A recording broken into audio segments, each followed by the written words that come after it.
Selamat pagi rekan-rekan yang dikasihi oleh Tuhan. Kita akan melanjutkan untuk PA The Mission pada hari ini dalam seri Idolatry and Spirituality.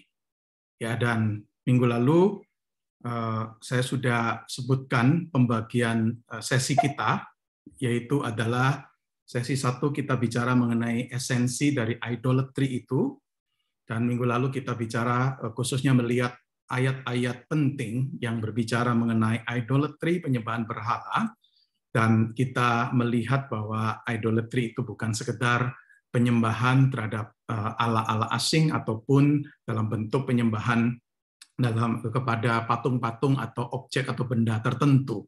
Tetapi idolatry ternyata mencakup ya penyembahan berhala dalam bentuk apapun. Maka ungkapan yang berulang kali muncul itu adalah anything can be idol. Jadi apapun itu bisa menjadi berhala bagi kita. Nah, itu yang kita pelajari minggu lalu, dan hari ini kita masuk ke dalam tema yang kedua, yaitu berbicara mengenai konsekuensi-konsekuensi dari idolatry. Kemudian kita akan lanjut kepada sesi ketiga minggu depan, yaitu kemenangan atas idolatry. Ya, mari kita sekali lagi masuk dalam doa ya sebelum kita membaca dan merenungkan firman Tuhan. Kami bersyukur untuk waktu yang Kau berikan pagi ini, kami boleh berkumpul bersama. Kami sekali lagi mohon Tuhan memberkati pemahaman Alkitab yang akan kami lakukan bersama-sama.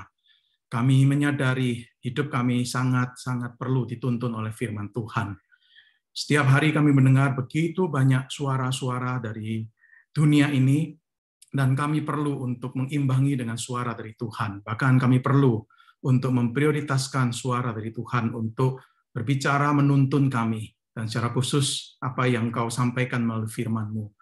Berkatilah apa yang kami pelajari bersama pada pagi hari ini. Tolonglah hamba-Mu, Tuhan pakai menjadi alat di tangan Tuhan, dan tolonglah juga setiap kami untuk bisa berfokus, berkonsentrasi dengan baik, mengerti apa yang disampaikan, dan kami bisa menarik pelajaran melalui apa yang kami renungkan bersama. Terima kasih. Dengarlah doa kami dalam nama Tuhan Yesus. Amin. Ya, jadi topik kita hari ini adalah the consequence of idolatry. Ya. Nah, setelah sedikit review minggu lalu, ya beberapa kutipan aja yang saya ingin sampaikan di sini. Saya mengutip dari pendeta di Amerika yang bernama Timothy Keller yang menulis buku Counterfeit Gods, yaitu Allah-Allah palsu, dan dia memberikan definisi yang sangat baik sekali mengenai apa itu berhala, apa itu Allah palsu, ya. Dan saya ingin untuk mengulangi apa yang dia katakan. Jadi apa itu berhala? Dia mengatakan berhala itu adalah apapun, anything, yang lebih penting bagimu melebihi Allah, apapun yang memikat hati dan imajinasimu melebihi Allah, apapun yang engkau cari ya untuk memberikan kepadamu apa yang sebenarnya hanya Allah yang bisa berikan. Ya, saudara, dari ungkapan atau kata yang dipakai anything, maka kita bisa mengatakan bahwa apapun itu bisa menjadi berhala. Maka minggu lalu saya memakai satu ungkapan, we are not beyond idolatry. Nggak ada di antara kita yang kebal dari dosa idolatry ini. Karena apa? Ini mencakup anything, apapun. Baik itu hal yang kita kategorikan ini jahat, ini buruk, ini tidak baik, maupun tercakup di dalamnya adalah hal-hal yang kita anggap baik, hal-hal yang kita anggap oke kok, hal-hal yang tidak berdosa. Tetapi ternyata itu pun bisa menjadi berhala di dalam hidup kita. Nah, lebih lanjut dia mengatakan begini, suatu Allah palsu itu adalah apapun yang begitu sentral dan begitu esensial bagi hidupmu, sehingga sewaktu engkau kehilangan itu, hidupmu terasa sangat tidak layak dihidupi. Nah, saudara, jadi perhatikan kaitan antara kalimat dengan kalimat. Ya, jadi kalimat sebelumnya itu bicara anything more important to you than God, tetapi kaitkan dengan kalimat-kalimat selanjutnya. Ya, anything, segala sesuatu yang sepertinya itu memikat hati imajinasi kita, sesuatu yang kita cari, yang sebenarnya hanya Allah yang bisa berikan, tetapi kalimat terakhirnya juga penting. Begitu sentral, begitu esensial, sampai kalau kita kehilangan itu, atau katakanlah kita itu tidak mendapatkan itu, kita merasa saya nggak perlu hidup deh, tidak berguna untuk hidup ini. Nah, saudara, ini yang dia kategorikan sebagai suatu Allah palsu, ya, satu Allah palsu. Saya beberapa hari yang lalu membaca Kejadian pasal 30, ya. Itu cerita tentang istri-istri dari Yakub, ya, Rahel, Lea. Nah, pada waktu Lea itu sang kakak bisa melahirkan anak, Rahel masih belum bisa melahirkan anak, ya. Dan kemudian Rahel berkata kepada Yakub suaminya. Nah, Saudara, saya coba tafsirkan agak sedikit imajiner begitu loh. Kalimat ini mungkin bisa kita kategorikan sebagai kalimat yang dimana orang itu tanpa sadar itu menjunjung satu berhala dalam hidupnya. Saudara, Rahel berkata begini karena tidak bisa punya anak. Dia mengatakan kepada Yakub, berikanlah kepadaku anak, kalau tidak aku akan mati. Nah, saudara, kalimat ini kalau saya artikan secara secara mendalam, secara tajam, itu sepertinya Rahel itu berkata, berikan padaku ini loh, yaitu keturunan anak ini. Kalau enggak, lebih baik aku mati. Saudara, bagi Rahel tanpa sadar dengan kalimat itu, hal mendapatkan anak atau keinginan untuk punya anak itu menjadi sesuatu yang sangat-sangat menguasai hidupnya, sehingga kalau dia nggak dapetin itu, dia mengatakan lebih baik aku mati. Nah, saudara, ini kalimat yang bisa muncul juga di mulut manusia ketika mereka mengatakan, give me this, give me that, berikan ini, berikan itu. Kalau tidak, lebih baik aku mati. Nah, saudara, kalau kita sudah berani mengatakan seperti itu, ya apalagi kalau kita memaknainya secara betul-betul mendalam, maka berarti itu sudah jatuh di dalam satu penyembahan berhala, satu idolatry. Ya.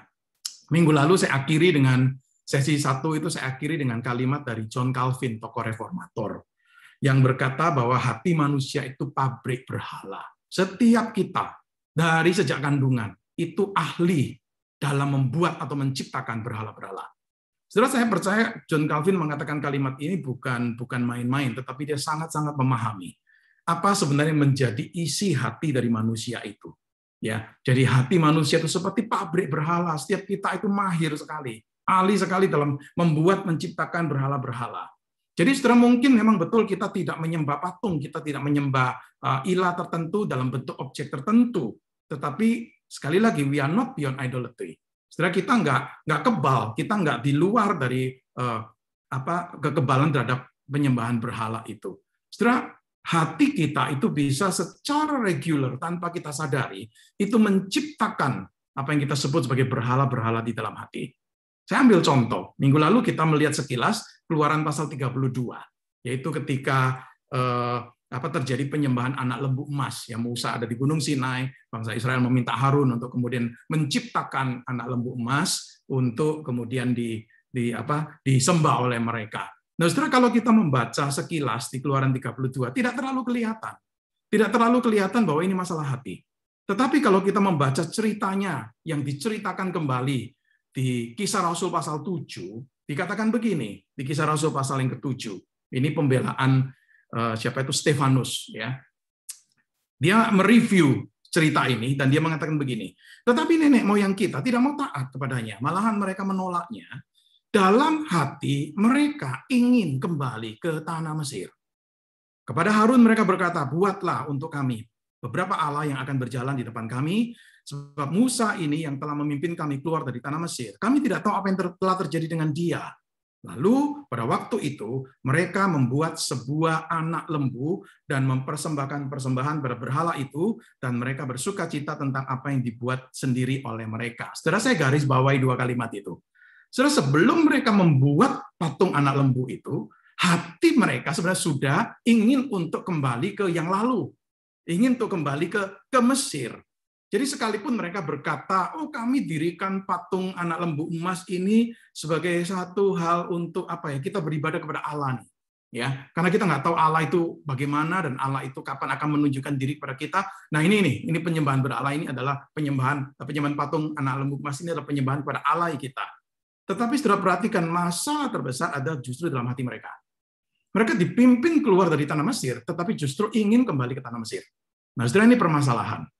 Maka saya setuju kalau kita berbicara mengenai apa yang tadi saya sebutkan sebagai berhala-berhala dalam hati, idol of the heart. Ada orang berkata begini, suatu berhala itu selalu hidup dalam hati sebelum kemudian dibuat oleh tangan sehingga terlihat. Minggu lalu saya kutip dari Yeskiel 14. Ya, Allah menegur penatua-penatua Israel. Kenapa? Karena mereka menjunjung berhala-berhala dalam hatinya. Ya, dalam hatinya. Jadi kita mengamini perkataan dari John Calvin, ya, yang mengatakan bahwa hati manusia itu seperti pabrik berhala. Tanpa sadar kita tuh memproduksi, menciptakan, membuat berhala-berhala.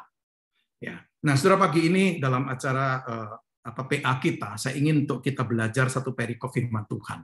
Ya, mari kita sama-sama membuka dari Yakobus pasal yang keempat. Ya, saya ingin mengajak kita untuk membuka dari Yakobus pasal yang keempat. Ya, kita akan melihat ayat 1 sampai ayat yang keempat. Ya, Yakobus pasal 4 ayat 1 sampai ayat yang keempat. Ya, berbunyi seperti ini.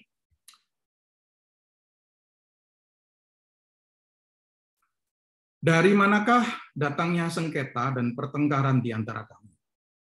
Bukankah datangnya dari hawa nafsumu yang saling berjuang di dalam tubuhmu? Kamu mengingini sesuatu, tetapi kamu tidak memperolehnya. Lalu kamu membunuh. Kamu iri hati, tetapi kamu tidak mencapai tujuanmu. Lalu kamu bertengkar dan kamu berkelahi. Kamu tidak memperoleh apa-apa karena kamu tidak berdoa. Atau kamu berdoa juga, tetapi kamu tidak menerima apa-apa karena kamu salah berdoa, sebab yang kamu minta itu hendak kamu habiskan untuk memuaskan hawa nafsumu. Hai kamu orang-orang yang tidak setia, tidakkah kamu tahu bahwa persahabatan dengan dunia adalah permusuhan dengan Allah? Jadi, barang siapa hendak menjadi sahabat dunia ini, ia menjadikan dirinya musuh Allah. Saudara, saya ingin ajak saudara mempelajari perikop ini dalam kaitan dengan topik kita hari ini. Saudara perhatikan Yakobus 4:1-4 ini. Saudara, kita melihat bahwa Yakobus itu bicara tentang satu problema yang terjadi. Ya, ini katakanlah terjadi problema di komunitas orang percaya, katakanlah di gereja, terjadi di antara orang-orang yang menerima surat Yakobus ini, ya. Bicara tentang satu problema, yaitu terjadi sengketa, terjadi pertengkaran. Tetapi Yakobus nggak berhenti sampai hanya bicara problema. Tetapi dia juga menjelaskan kenapa problema itu bisa terjadi. Ya, jadi dia bukan hanya bicara ini loh problemanya, tetapi juga menjelaskan kenapa hal itu terjadi.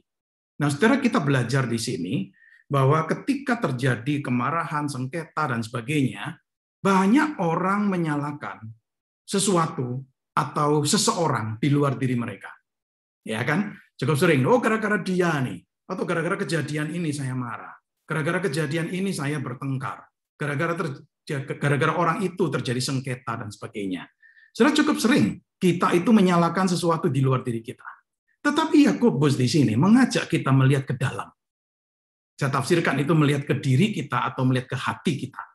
Ya, saudara tahu kan istilah hati dalam Alkitab tidak dipakai menunjuk ke organ tubuh tertentu, tetapi bicara inner being kita, bicara manusia batinia kita. Bicara siapa kita yang di dalam nih. Nah, itu dipakai dengan ungkapan hati itu. Jadi Yakobus ini menunjukkan begini. Satu-satunya jalan untuk memahami your anger, kemarahanmu, adalah dengan engkau memeriksa hatimu sendiri. Periksa dulu nih, apa yang terjadi, dikatakan di sini dalam ayat ke-1, di dalam tubuhmu. Ya, jadi bukan yang di luar tubuhmu, tetapi di dalam tubuhmu sedang terjadi apa nih? Sampai kemudian terjadi sengketa atau pertengkaran. Nah, lebih khusus, kalau saudara perhatikan, Yakobus itu bicara mengenai desire, atau Indonesia menerjemahkan hawa nafsu. Satu keinginan untuk sesuatu yang menyenangkan. Itu kira-kira arti hawa nafsu di sana. Ya, jadi Yakobus bicara, oke, ayo kita lihat nih, masalah hawa nafsumu, masalah desire-mu, keinginanmu untuk sesuatu yang memang menyenangkan engkau. Nah, Yakobus menunjukkan dengan jelas sekali hubungan yang kuat antara keinginan-keinginan atau desires ini dengan konflik yang terjadi. Hubungan antara apa yang kita sangat ingini dengan apa yang kemudian menjadikan kita itu marah. Nah, saudara perhatikan, Yakobus itu tidak mengatakan punya keinginan itu salah, enggak. Ya, dia tidak menyatakan desire itu salah atau jahat. Ia tidak mengatakan kita nggak boleh memiliki desire itu. Tetapi Yakobus menunjukkan apa? Desire itu, hawa nafsu itu berperang, berjuang, gitu loh. Di dalam hati ini dengan tujuan apa? Tentu dengan tujuan untuk bisa menang sehingga bisa menguasai dan mengontrol. Bukankah itu perang kan? Perang itu kan satu pasukan berperang melawan pasukan yang lain supaya menang dan menguasai pasukan yang lain, menaklukkannya. Nah, setelah ungkapan berjuang atau berperang di dalam hati ini berarti dengan tujuan ingin menang, ingin tuh bisa mengontrol hati itu, ingin bisa mengontrol yang di dalam itu, ingin bisa menguasai yang di dalam itu. Nah, saudara, kalau kita cuma berhenti sampai di ayat 2, kalau kita cuma berhenti sampai di ayat 2, maka kita bisa menyimpulkan begini, oh keinginan yang nggak terpuaskan itu problemanya. Saudara, kesimpulan kita bisa seperti itu. Tetapi Yakobus nggak berhenti cuma sampai di ayat 2 loh. Kalau kita lihat selanjutnya, maka kita melihat masalahnya bukan sekedar, oh kamu ada keinginan kemudian nggak terpuaskan, nggak terpenuhi lalu kamu marah. Bukan sekedar itu. Ya, kalau saudara membaca di ayat 2 bagian B dan ayat 3, saudara bisa melihat ada gambaran orang seperti ini. Orang ini menginginkan sesuatu yang menyenangkan, yang bisa mendatangkan kepuasan. Lalu orang ini datang kepada Allah dalam doa. Kenapa berdoa? Untuk ingin dapetin apa yang dia inginkan itu. Jadi saudara perhatikan, bagi orang seperti ini, yang penting itu bukan Allah. Allah itu cuma dipakai sebagai alat untuk mendapatkan apa yang mau didapatkan. Jadi permasalahannya adalah keinginan atau apa yang diinginkan ini. Itu lebih penting daripada Allah. Tanpa sadar, ini sudah menjadi berhala. Allah itu cuma dipakai sebagai instrumen, sebagai alat untuk mendapatkan apa yang saya inginkan. Dan karena nggak dapat, marah kan. Jadi saudara lihat, bukan sekedar cuma, oh orang ini punya keinginan yang tidak terpuaskan. Tetapi dia datang ke Allah, minta nih. Tapi untuk kepentingan diri kan, untuk memuaskan keinginannya. Yang nggak dikasih. Nah pada waktu nggak dikasih oleh Allah, nggak diberi, marah. Nah setelah saya mendapatkan satu gambar seperti ini. Ya, satu gambar seperti ini di internet ya. Orang menggambarkan gimana idolatry itu berjalan atau bekerja. How idolatry works. Jadi gambarnya seperti ini, yaitu manusia menyembah Allah. Motifnya apa? Untuk mendapatkan hal-hal baik, to get good thing. Tentu dia dalam menyembah termasuk berdoa ingin supaya Allah berespon. Berespon apa? Memberikan apa yang dia minta. Ya kan, jadi respon yang diingini dari Allah adalah good things itu diberikan. Begitu loh. Karena apa? Good thing ini yang sangat-sangat penting. Nah, ini yang terjadi di Yakobus kan. Orang ini datang Allah berdoa, minta. Tetapi kita tahulah, meskipun itu permintaan untuk good things, tetapi dia minta untuk apa? Memuaskan keinginannya, hawa nafsunya. Nah, pada waktu tidak mendapati itu, marah, bertengkar, berkelahi. Setelah kita melihat Yakobus itu mengatakan ini loh, keinginan-keinginan ini sepertinya berkompetisi dengan keinginan Allah. Dengan apa yang sebenarnya Allah ingin kerjakan dalam hidup kita. Dan itu ingin menguasai hati kita. Dan keinginan-keinginan ini kalau kita tidak sadari, bisa menjadi berhala dalam hati.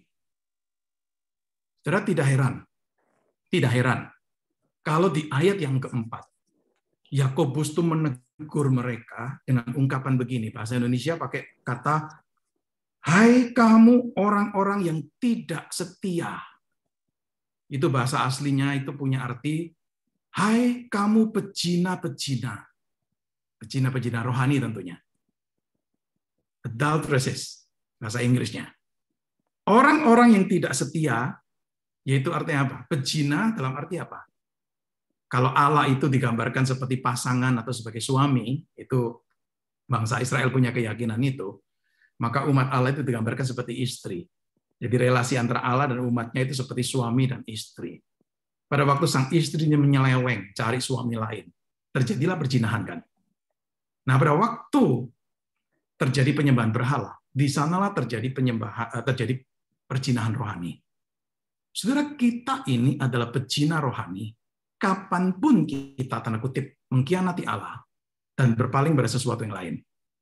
Saudara, idolatry itu adalah spiritual adultery. Penyembahan berhala itu sesungguhnya adalah perzinahan secara rohani. Saudara, itu ungkapan-ungkapan ini banyak dipakai di Perjanjian Lama, khususnya oleh Nabi Yeremia, Nabi Yeskiel, Nabi Yesaya. Banyak dipakai. Bicara idolatry itu bicara spiritual adultery, bicara perzinahan rohani. Maka Yakobus tegur orang-orang ini bukan hanya dengan sebutan, hai kamu orang-orang berdosa. Tetapi tegurnya apa? Hai kamu pezina-pezina. Hai kamu orang-orang yang nggak setia. Jadi saudara, isu yang muncul di sini jelas sekali. Ya, perhatikan tadi ayat yang keempat. Di ayat yang keempat, Yakobus berkata begini, tidakkah kamu tahu bahwa persahabatan dengan dunia itu permusuhan dengan Allah? Jadi barang siapa hendak menjadi sahabat dunia, dia menjadikan dirinya musuh Allah. Jadi kalau seseorang tidak menemukan Allah itu memuaskan, membahagiakan, maka dia berpaling pada dunia. Atau dia mengikuti jalan dunia untuk cari kepuasan itu. Saudara, inilah perzinahan rohani. Ya, jadi ayat 4 itu bicara perzinahan rohani dalam konteks itu. Karena apa? Bersahabat dengan dunia, berteman. Malah memilih dunia ini dan malah menjauhi Allah, jadi musuh Allah.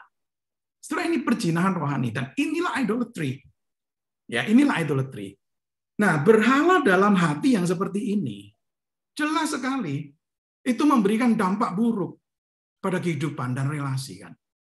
Sehingga terjadi itu tadi tindakan-tindakan itu, bertengkar, berkelahi, marah, iri hati, sampai kemudian muncul satu ungkapan membunuh. Ya, sudah ada diskusi di antara para penafsir. Membunuh di sini apakah betul-betul harafi atau tidak. Ya, tapi terlepas dari ini harafi atau tidak, tapi saudara lihat ini dampak-dampak negatif, konsekuensi-konsekuensi negatif. Karena apa? Karena idolatry. Ya, diberikan beberapa contoh ini. Bertengkar, berkelahi, marah, iri hati, membunuh. Saudara, saya setuju ada satu orang berkata begini.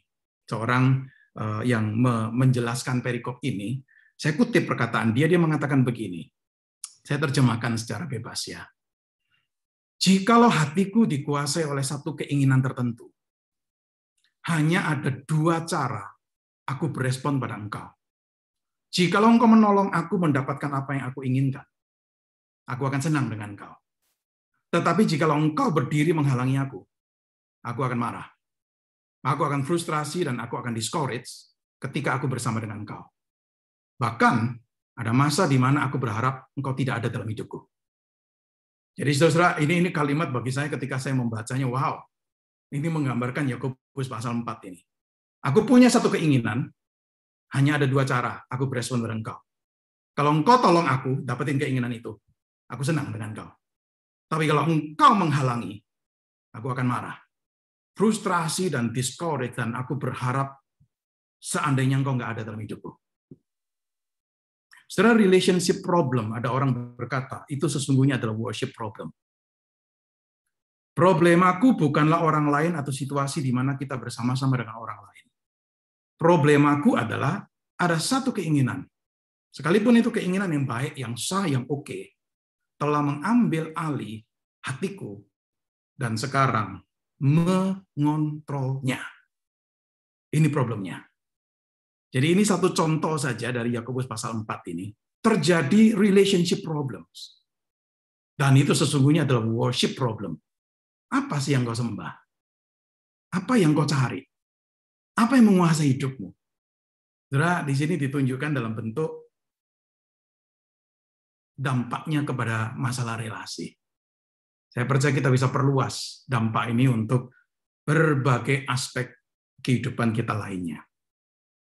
Nah, sudah dari apa yang kita pelajari dari Yakobus pasal 4 ayat 1 sampai 4 ya, kita tidak sangat mendetil sekali, kita melihat secara sekilas pelajaran-pelajaran hal yang penting ya. Maka saya ingin untuk kemudian mengajak saudara merenungkan Yakobus 4 1 sampai 4 ini ya, melihat apa beberapa pelajaran aplikatif yang kita bisa dapatkan dari Yakobus 4 ini. Lebih khusus lagi di dalam kaitan dengan idolatry. Ya. Apa pelajarannya? Mari kita lihat beberapa pelajaran aplikatif yang kita bisa pelajari. Yang pertama, saudara, jelas sekali di sini pelajaran pertama yang kita dapati adalah hati kita itu sebagai medan peperangan, battleground. Bicara idolatry, battleground-nya, perang, medan perangnya, tempat perangnya di mana? Di hati. Saudara, setiap hari mungkin boleh dikatakan seperti itu. Kita ini berada di dalam suatu peperangan. Kenapa? Karena ada idol yang berkompetisi dengan Tuhan untuk mau menguasai dan mengontrol hati kita. Jadi the heart is the battleground. Jadi hati ini menjadi medan perangnya. Ada seorang penulis buku tentang idolatry, Gods at War, sudah diterjemahkan dalam bahasa Indonesia bukunya, Kyle Idleman, itu berkata begini, ya di dalam bukunya tentang idolatry ini. Dia mengatakan, apa yang kau cari dan kau kejar itu menyingkapkan Allah yang memenangi peperangan dalam hatimu. Jadi pikirkan hatimu itu sebagai battleground of the gods. Jadi pikirkan hatimu itu sebagai medan peperangan dari ilah-ilah, dari ala-ala ini. Jadi hati kita itu seperti bunker hill, ya di mana gods, ya ala-ala ilah-ilah ini bertemu dan mereka itu berperang satu dengan yang lain, dan apapun Allah yang memenangkan peperangan, itulah yang akan bertata di hatimu. Setelah ini gambaran yang dipakai oleh Kyle Idleman dalam bukunya Gods at War. Nah, saudara, kita tahu Alkitab ketika berbicara mengenai hati, heart, tadi saya katakan bukan bicara organ tubuh, tapi kita bicara mengenai sesuatu di dalam diri kita, dan sesuatu yang di dalam diri itu sangat-sangat memberikan pengaruh yang tak terelakkan atas kehidupan dan tingkah laku kita. Ya kan? Setelah hati kita sadar atau tidak, itu akan menyingkapkan keinginannya dalam bentuk kehidupan yang terlihat atau tingkah laku yang terlihat. Maka Amsal 4:23 mengingatkan kita, jagalah hatimu dengan segala kewaspadaan. Kenapa?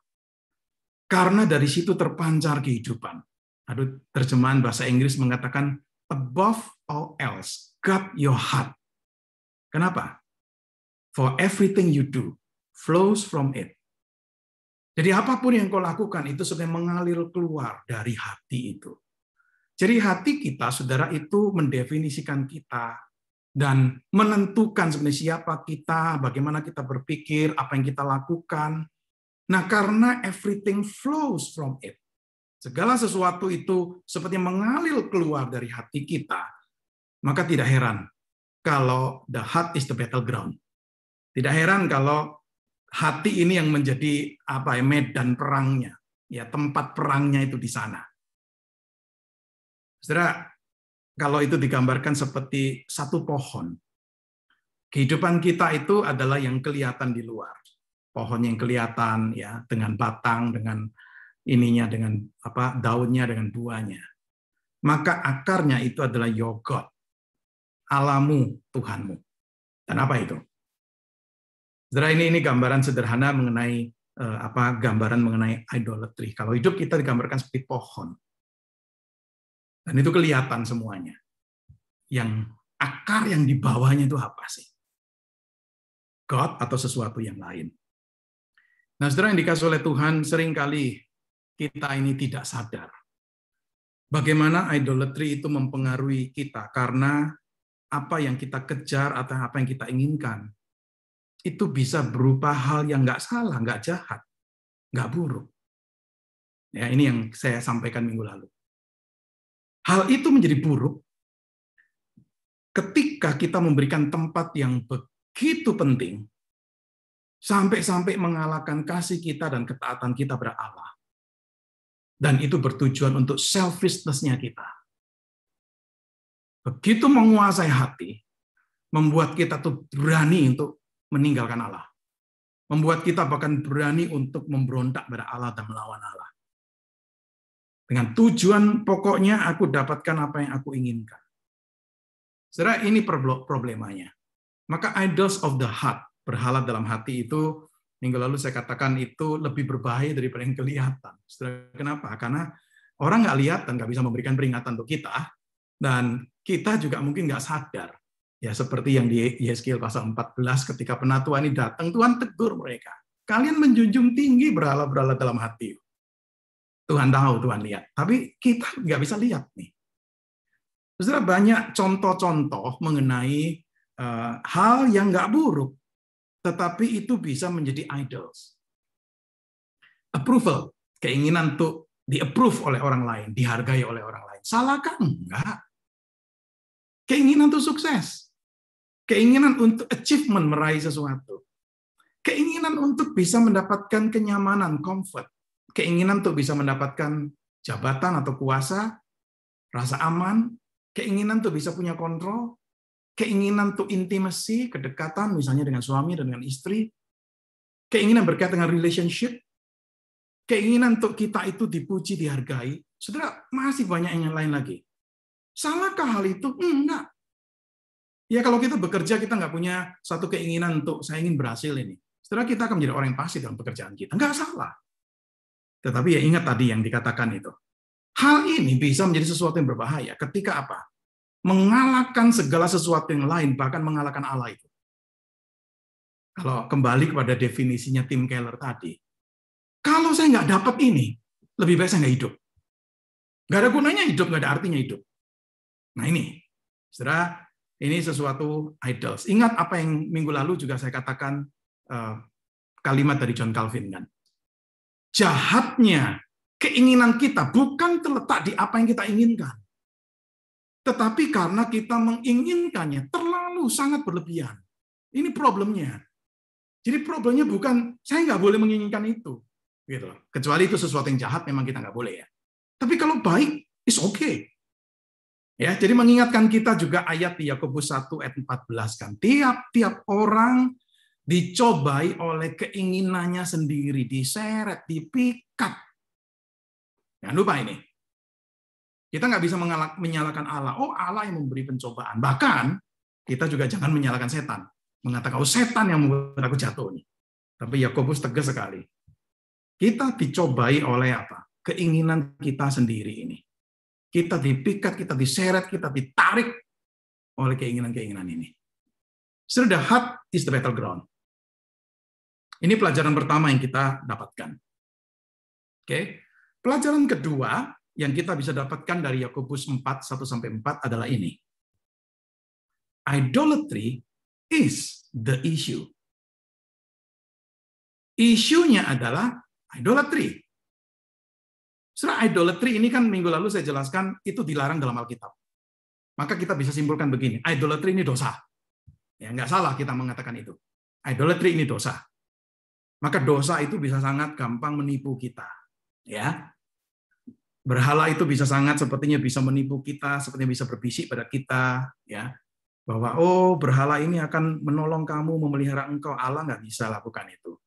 Berhala ini akan memberikan padamu apa yang kau inginkan, apa yang kau rindukan, akan melepaskan kau dari penderitaan, akan membebaskan engkau. Maka berjuanglah untuk berhala itu, layani dia, layani berhala itu, belalah berhala itu. Setelah bisa seperti itu kan, dosa kan selalu bisa menipu kita ya, seperti itu. Nah, kita bisa mengatakan begini, idolatry satu dosa. Ya, amin. Tetapi idolatry itu lebih dari sekedar satu dosa. Saudara, kalau kita berbicara tentang idolatry, kita sebenarnya sedang berbicara tentang salah satu dosa dari antara banyak dosa lainnya. Tetapi bicara idolatry, kita itu bicara seperti one great sin, satu dosa yang besar, yang dari mana semua dosa lainnya itu berasal. The sin beneath the sin. Idolatry itu adalah dosa yang di bawah dosa lain. Saudara, semua dosa sadar atau tidak, itu datangnya atau dimulai dari menghargai sesuatu melebihi Allah dan menempatkan sesuatu yang bukan Allah di dalam hidup kita. Kembali ke Yakobus 4 tadi kan. Ada sesuatu yang dicari oleh orang ini, sekalipun dia tetap berdoa. Allah pun dipakai sebagai alat untuk kemudian dia mendapatkan apa yang dia inginkan. Dan ketika dia nggak dapat itu, dia marah. Jadi mana yang lebih penting, saudara? Orang ini nggak tunduk pada kedaulatan Allah. Kan saudara kita berdoa kan, Allah itu bisa jawab ya, Allah bisa jawab tidak, Allah bisa katakan mungkin tunggu dulu, bukan sekarang. Nah, saudara, pada waktu kita minta lalu nggak diberikan atau ditunda, kita marah, berarti kita nggak trust kepada dia. Maka bagi kita, keinginan itu melampaui Allah.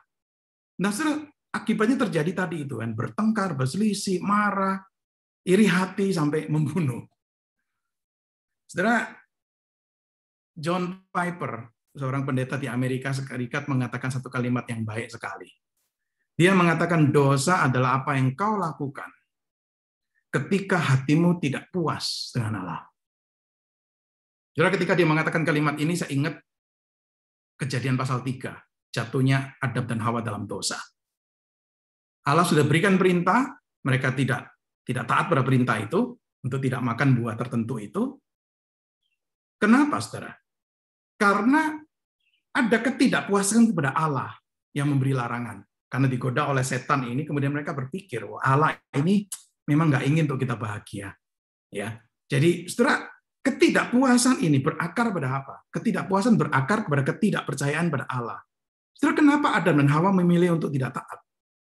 Karena jangan lupa nih, ya, tawaran godaan dari setan adalah engkau bisa jadi seperti Allah, tahu tentang yang baik dan yang jahat. Maka begitu digoda seperti itu, Hawa melihat buah itu.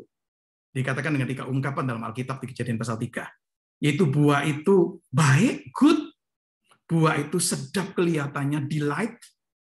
Buah itu menarik hati. Saudara, bukankah idolatry seperti itu? Kita melihat sesuatu, oh ini baik, sedap. Oh ini menarik. Nah, saudara, sesuatu yang baik, sedap, dan menarik ini mengalahkan ketaatan pada perintah Allah atau larangan Allah. Jadi ketika mereka tidak puas karena menganggap Allah nggak bisa dipercaya, Allah membatasi kesenangan kita, Allah nggak ingin kita tahu yang baik, yang jahat.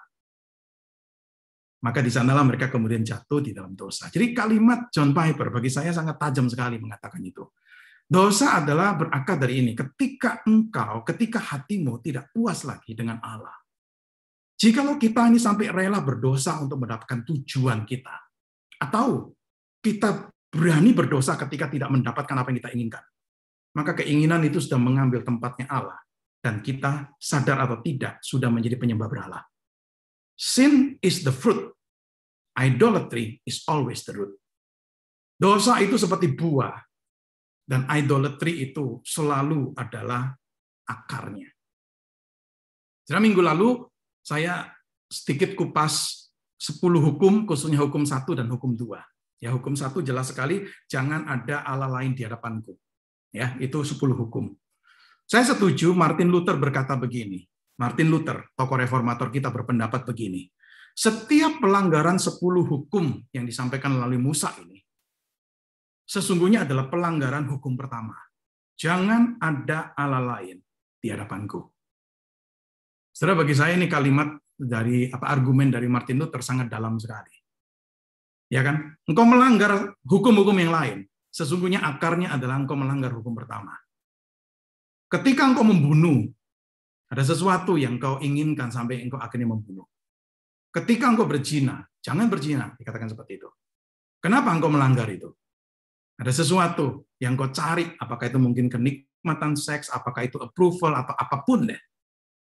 Yang sampai kemudian kita tuh menganggap nggak apa-apa saya melanggar perintah Allah. Maka permasalahan dalam kehidupan adalah permasalahan yang berkaitan dengan apa yang kita sembah. The deepest issues of life are issues of worship. Permasalahan dalam hidup ini, permasalahan apa yang kita sembah. Jadi kalimat ini, idolatry is the issue. Karena apa? Karena idolatry itu bukan sekedar satu isu, tetapi the issue. Jadi penyembahan berhala itu bukan sekedar sebuah masalah, tetapi penyembahan berhala itu adalah masalah yang sesungguhnya. Setelah dengan mengerti ini, menolong kita banyak untuk mengerti kenapa banyak hal yang salah yang terjadi dengan manusia. Kenapa sih sampai kita itu berani berbuat dosa? Kenapa sampai kita itu berani berbuat salah? Ya, Tim Keller berkata itu kan, idolatry is always the reason we ever do anything wrong. Penyembahan berhala itu selalu menjadi alasan, reasonnya kenapa kita itu melakukan yang berdosa, melakukan yang salah. Idolatry is the issue. Jadi bukan sekedar ini satu dosa, tetapi ini sepertinya dosa akar atau akar dosa dari dosa-dosa yang lain. Jadi kita ini jangan pada waktu membereskan masalah dosa, perbuatan buruk, kejahatan kita, jangan cuma berhenti di permukaan. Tetapi mari kita bereskan sampai ke akarnya, yaitu idolatry. Sayangnya memang seringkali orang menyelesaikan cuma di permukaan.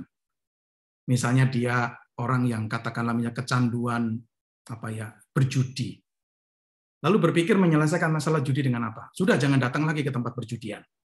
Atau jangan ada akses ke uang. Dipegang aja nih oleh istri atau oleh orang lain. Saya nggak boleh pegang uang. Sudah, kita berpikir menyelesaikan masalah perjudian cuma dengan yang di permukaan. Sedangkan akar masalah dari perjudian itu, kenapa itu terjadi? Itu tidak pernah dibereskan. Sebelum ilah atau Allah palsu disingkirkan, Allah mengambil tempat yang layak baginya, maka saudara tidak akan memperoleh kemenangan dan mengalami pertumbuhan. Saudara, ini yang kita akan bahas lebih detail lagi minggu depan. Idolatry is the issue. Saudara, alasan kenapa begitu banyak kekristenan yang dangkal di budaya kita adalah karena banyak orang tidak pernah menggantikan berhala-berhala dalam hidup mereka itu dengan Tuhan Yesus sebagai Tuhan dan Juru Selamat. Cuma sekedar memasukkan Yesus itu sebagai tambahan, aksesoris tambahan dalam hidup mereka. Sementara masih dengan kuat memegang berhala-berhala dalam hidup mereka. Ini yang sering terjadi, saudara. Jadi bukan kemudian sepertinya menyembah berhala lalu tinggalkan Tuhan total, tidak. Tuhan itu masih ada. Tuhan itu kelihatannya masih disembah, kelihatannya masih dipuji, tetapi itu cuma menjadi aksesoris tambahan. Yang nggak pernah betul-betul menggantikan ilah atau Allah palsu ini. Pelajaran ketiga, pelajaran terakhir dari Yakobus 4 ini adalah ini.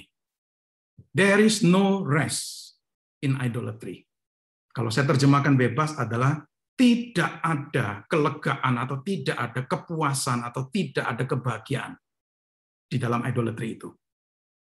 Saudara, perhatikan cara kerja idolatry, kalau saya boleh sebut seperti itu ya. Bagaimana idolatry ini berjalan atau bekerja atau berfungsi. Saudara, perhatikan logika ini ya. Saudara, kita itu berharap kan, kita mencari satu menyembah tanda kutip ya satu berhala idol. Karena apa? Karena kita berharap begini, apa yang kita kejar, apa yang kita sembah, memberikan kepada kita apa yang kita inginkan. Nah, kita ini mau pakai berhala itu kan.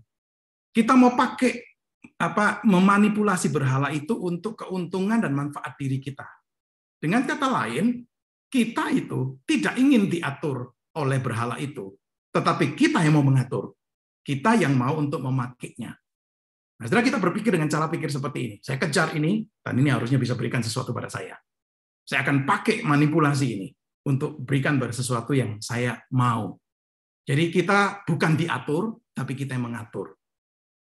Jadi saudara yang dikasih oleh Tuhan, kita itu sebagai penyembah berhala bisa punya keinginan yang melampaui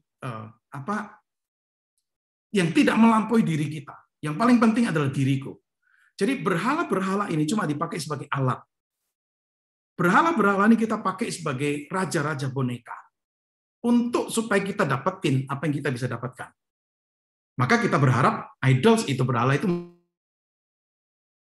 memberikan pada kita perasaan nyaman, memberikan pada kita citra diri yang baik, membuat kita itu bisa punya power, atau apapun yang diinginkan oleh hati kita. Ya kan, ini selalu cara kerjanya begini kan. Saya sembah ini, saya cari ini, saya kejar ini karena apa? Ini pasti berikan sesuatu pada saya. Saya akan pakai ini untuk saya dapetin sesuatu itu. Jadi sesuatu kita itu meninggikan berhala itu karena apa? Untuk mendapatkan signifikansi, keamanan, jaminan, kepuasan. Maka dituntut dari berhala itu satu keharusan untuk memenuhi kebutuhan yang secara eksklusif hanya Allah yang bisa berikan. Masalah nilai, arah hidup, rasa aman, kepuasan, damai sejahtera, rasa berharga, kebahagiaan, kebermaknaan, keselamatan, semua kita harapkan kita itu akan dapatkan nih dari berhala itu. Nah, setelah ini cara kerjanya kan. Saudara sadar atau tidak, ini cara kerja. Ya, saya kenapa kejar itu? Karena saya mau dapetin ini dari berhala ini. Tapi, saudara perhatikan, cara kerja ini menimbulkan beberapa permasalahan. Apa saja? Saudara, permasalahannya begini. Yang pertama, kita ini menuntut dari berhala itu hal yang melampaui kemampuannya. Ya kan? Dia harus memberikan hal-hal yang pasti nggak mampu dipenuhinya karena idol bukan Allah. Maka kita jadi tidak puas kan? Loh, saya ingin dapetin itu kok nggak dapet nih. Maka kita akan terus mengeruk, terus menguras, terus mencari, terus mengejar berhala itu. Nah, tanpa sadar, akhirnya kita jadi budak dari berhala itu.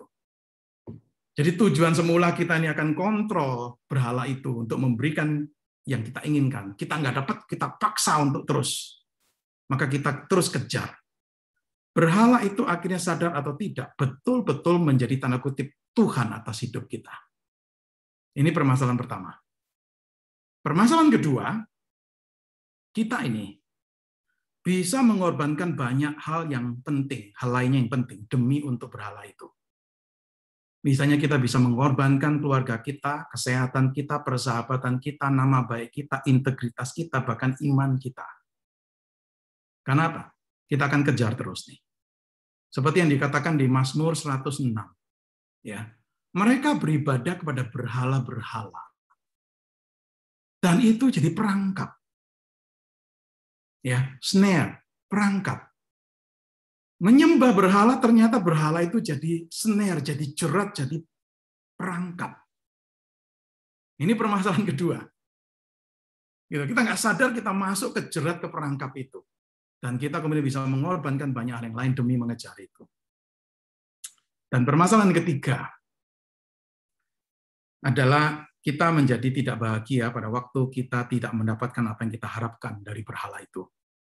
Dan ketidakbahagiaan inilah yang memimpin pada sikap, perkataan, dan emosi yang negatif dan buruk. Ingat kalimat yang saya kutip beberapa kali dari minggu lalu, hari ini, dan saya sekali lagi kutip. Idolatry is always the reason we ever do anything wrong. Idolatry itu selalu menjadi alasan kenapa kita itu melakukan sesuatu yang salah, sesuatu yang berdosa. There is no rest in idolatry. Yesuslah satu-satunya yang bisa menawarkan apa? Mengatakan, datanglah kepadaku, aku akan memberikan kelegaan. Aku akan memberikan rest. Kita tuntut dari idolatry. Nggak akan pernah dapat. Maka Allah palsu dikatakan oleh Tim Keller. Allah palsu itu selalu mengecewakan. Dan bahkan sering itu destruktif. Sadar atau tidak, membawa kehancuran di dalam hidup kita. Saudara, perikop yang minggu lalu saya kutip dari Yeremia 2, itu mengingatkan kita kan. Teguran untuk Israel dikatakan begini, pernahkah satu bangsa menukarkan Allahnya meskipun itu sebenarnya bukan Allah? Tetapi umatku menukarkan kemuliaannya dengan apa yang nggak berguna. Saudara bayangkan nih, kemuliaan ditukarkan dengan hal yang nggak berguna. Lalu dikatakan begini, tertegunlah atas hal itu hai langit, menggigil dan gemetarlah dengan sangat, demikianlah firman Tuhan. Sebab 2 kali umatku berbuat jahat. Mereka meninggalkan aku sumber air yang hidup, menggali kolam bagi mereka sendiri. Tetapi itu kolam bocor. Coba bayangkan ini, orang cari air, padahal sudah ada sumber air, lalu dia dapatkan sumber air itu dan gali kolam, tetapi itu kolamnya bocor. Jadi ini metafor dipakai untuk menggambarkan apa? Inilah orang-orang yang mencari ilah atau Allah yang lain. Sedang menggali kolam, yang dipikir, oh bisa menampung air yang akan memuaskan. Tetapi kolamnya bocor. Satu ayat lagi dari Yeremia, satu perikop lagi dari Yeremia 17 ayat 5 dan 6. Dikatakan begini, beginilah firman Tuhan. Terkutuklah orang yang mengandalkan manusia, yang mengandalkan kekuatannya sendiri, dan yang hatinya menjauh daripada Tuhan. Kenapa? Ia akan seperti semak bulus di padang belantara. Dia tidak akan mengalami datangnya keadaan baik. Ia akan tinggal di tanah angus di padang gurun, di negeri padang asing yang tidak berpenduduk. Saudara, digambarkan orang yang menjauh dari Tuhan dan mengandalkan sesuatu, dalam hal ini adalah manusia. Itu digambarkan hidup di padang gurun, yang kering kerontang, yang nggak pernah memuaskan, mengalami tinggal di tanah angus, tinggal di negeri padang asin, ya. Land of salt, itu bahasa Inggris menerjemahkan tanah garam, ya, menimbulkan sesuatu ketidakpuasan.